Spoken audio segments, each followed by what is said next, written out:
The empty seat at the top of the stairs. My father always said, success isn't just about what you do, it's about who you become in the process. For my brothers, that meant law degrees and corporate handshakes. For me, it meant a dusty garage and grease under my fingernails. Our family dinners were a ritual, a perfectly staged play where my brothers, Ethan and Leo, recited their weekly victories like gospel. Ethan was the senior VP, the golden boy. Leo was the human rights lawyer, the moral compass. And then there was me, the mechanic, the one who fixed things, but couldn't seem to fix his own reputation in this house. Last Thanksgiving, the air was thick with the scent of rosemary and expectation. Dad stood up, his silver hair catching the light, and raised his crystal glass. He looked at Ethan, then at Leo, and then his eyes just drifted past me, like I was a piece of background furniture. "To the men who carry this family's legacy," he said, his voice ringing with pride. "To my two sons who prove that excellence is the only option."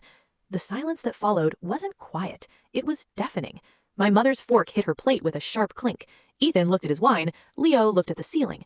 I just sat there, feeling the weight of 28 years of trying to be enough. I didn't say a word. I just reached into my jacket and pulled out a single folded piece of paper. I slid it across the mahogany table right into the center of the candlelight.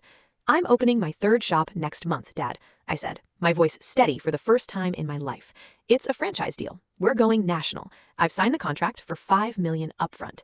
Dad looked at the paper. He didn't see a hobby anymore. He saw a CEO. But as he started to open his mouth to offer a toast to me, I stood up.